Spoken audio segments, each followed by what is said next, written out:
119:1 கர்த்தாவே, நீர் என்னை ஆராய்ந்து அறிந்திருக்கிறீர். போதும். அடுத்து, என் உட்கார்தலையும் என் எழுந்திருக்குதலையும் நீர் அறிந்திருக்கிறீர். மூணாவது, என் நினைவுகளை தூரத்திலிருந்து அறிகிறீர். அந்த அறிந்திருக்கிறீர் என்ற வார்த்தை ஏறக்குறைய 23 முறை அந்த அதிகாரத்தில் வருது.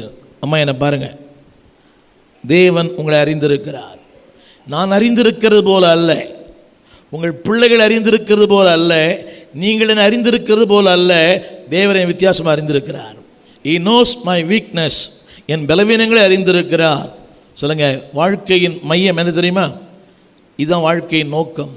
தேவன் என்னை காண்கிறார். ஒரு புறஜாதி பெண்ணுக்கே அந்த வெளிச்சம் இருந்துச்சு.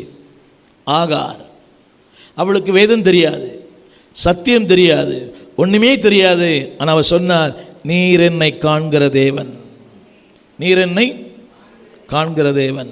அறிந்தவன் சொன்னான், யோசேப்பு பாவம் செய்ய வாய்ப்பு வந்தது, ஆனால் அவன் சொன்னான், என் தேவனுக்கு முன்பாக இந்த பெரிய பொல்லாப்பை செய்வது எப்படி? How can I do that? Once again, God sees in secret. என் அந்தரங்கத்தை அவர் பார்க்கிறார்.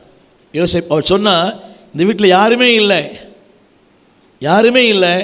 அவன் சொன்னா, ஒருத்தர் பார்க்குறார். யோசித்து பாருங்க, இன்றைக்கி நம்மெல்லாம் வாய்ப்பு வரல, என்னால் பாவம் செய்யலை, புரியல, சந்தர்ப்பம் கிடைக்கல, பாவம் செய்யலை. சந்தர்ப்பம் கிடைச்சா புரியுதா உங்களுக்கு? நான் குடிக்கிறதே இல்லைன்னு சொல்கிறாரு. குடி யார் வாங்கி தரல, அதுக்குள்ளே வேலை செஞ்சு குடிக்காமல் இருக்கிறது தான் பெரிய சிறப்பு. சொல்லுங்கள் எல்லாரும், வாழ்க்கையின் நோக்கமே தேவன் என்னை பார்க்கிறார். இதுக்கு பிறகுதான் ஜெபம், இதுக்கு பிறகுதான் உபவாசம், இதுக்கு பிறகுதான் என்னுடைய காணிக்கை. தமிழ் புரியல, ஜெபம் இப்படி தான். இதுக்கு பிறகுதான், எதுக்கு பிறகு? என்னை பார்க்கிறார். தமிழில் ரொம்ப தூய தமிழ், வாழ்க்கையின் மையம். சொல்லுங்கள் எல்லாரும், this is the centre of my life. இதுதான் என் வாழ்க்கையின் கோட்பாடு. இதுதான், இது என் வாழ்க்கையின் கோட்பாடு.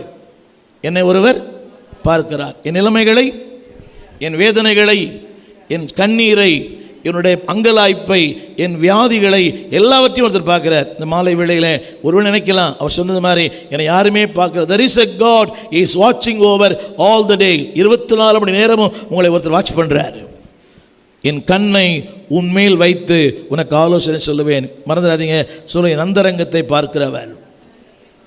கவனிங்க, அடுத்து சொல்ல போகிறேன், இதையும் பார்க்கிறார். அடுத்து ஒன்று சொல்ல போகிறேன்,